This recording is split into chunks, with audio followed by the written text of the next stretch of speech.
85mm lens ತಗೋಬೇಕು ಆದ್ರೆ ಅಷ್ಟು ದುಡ್ಡಿಲ್ಲ, ಕಡಿಮೆ ಬಜೆಟ್ ಅಲ್ಲೇ ಸುಮಾರಾಗಿರ್ತಕ್ಕಂತಹ ಒಂದು ಲೆನ್ಸ್ ಏನಾದ್ರು ಇದೆಯಾ ಅಂತ ಕೇಳಿದ್ರೆ ವಿಲ್ಟ್ರಾಕ್ಸ್ ಅವರ ಈ 85mm f2 evo ಲೆನ್ಸ್ ನ ಚೆಕ್ ಮಾಡಿ ಅಂತ ಹೇಳ್ತೀನಿ. ಕಾಂಪ್ಯಾಕ್ಟ್ ಸೈಜ್ ಹಾಗೇನೆ 340 ಗ್ರಾಮ್ಸ್ ಲೈಟ್ ವೇಟ್ ಇರತಕ್ಕಂತಹ ಈ ಲೆನ್ಸ್ ಅಲ್ಲಿ 9 ಬ್ಲೇಡ್ ಅಪರ್ಚರ್ ಡಿಸೈನ್ ಇರೋದ್ರಿಂದ f2 ಅಲ್ಲೂ ಕೂಡ ಬ್ಯಾಕ್ ಗ್ರೌಂಡ್ ಮತ್ತೆ ಸಬ್ಜೆಕ್ಟ್ ಎರಡರ ಸಪರೇಷನ್ ತುಂಬಾನೇ ಚೆನ್ನಾಗಿ ಕೊಡುತ್ತೆ. ಸಬ್ಜೆಕ್ಟ್ ಪಾಪ್ ಆಗೋದಲ್ದೇ ಮಾಡೆಲ್ ಶೂಟ್ಸ್, ಕಪಲ್ ಶೂಟ್ಸ್ ಅಥವಾ ಪೋರ್ಟ್ರೇಟ್ಸ್ ನ ನೀವು ಶೂಟ್ ಮಾಡ್ತೀರಂದ್ರೆ ಒಳ್ಳೆ ರಿಸಲ್ಟ್ಸ್ ಕೊಡುತ್ತೆ. ಆಟೋ ಫೋಕಸ್ ಬಗ್ಗೆ ಕೇಳಿದ್ರ ಈ ಬಜೆಟ್ ಅಲ್ಲಿ ನಿಮಗೆ STM ಮೋಟಾರ್ಸ್ ಇರೋದ್ರಿಂದ ಫೇಸ್ ಡಿಟೆಕ್ಷನ್ ಆಗಲಿ ಅಥವಾ ಐ ಡಿಟೆಕ್ಷನ್ ಆಗಲಿ ಚೆನ್ನಾಗಿ ಟ್ರ್ಯಾಕ್ ಮಾಡ್ತಾ ಫೋಟೋಸ್ ಆಗಲಿ ಅಥವಾ ವಿಡಿಯೋಸ್ ಆಗಲಿ ರಿಲಯಬಲ್ ಪರ್ಫಾರ್ಮೆನ್ಸ್ ನ ಕೊಡುತ್ತೆ. ಕಂಟ್ರೋಲಿಂಗ್ ಆಪ್ಷನ್ಸ್ ಎಷ್ಟಿದೆ ಗೊತ್ತಾ? Dedicated aperture ring, auto focus, manual focus switch, custom function button, ಹಾಗೆ ಫ್ಯೂಚರ್ ಫರ್ಮ್ವೇರ್ಸ್ ನ ಅಪ್ಡೇಟ್ ಮಾಡೋದಕ್ಕೆ USB-C port. Budget friendly lens ಅಲ್ಲಿ ಇಷ್ಟೆಲ್ಲ ಸಿಗೋದು ಬಿಗ್ ಪ್ಲಸ್.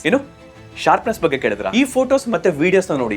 A7 ಅಲ್ಲಿ ಈ f2 ಅಲ್ಲಿ ವೈಡ್ ಅಪರ್ಚರ್ ಅಲ್ಲಿ ಎಷ್ಟು ಶಾರ್ಪ್ ಆಗಿದೆ, ಎಷ್ಟು ಕ್ಲೀನ್ ಡೀಟೇಲ್ಸ್ ಕಾಣಿಸ್ತಾ ಇದೆ. ಗಿಂಬಲ್ ಅಲ್ಲಿ ಹಾಕೋದಕ್ಕೆ ತುಂಬಾನೇ light white, value for money, budget friendly.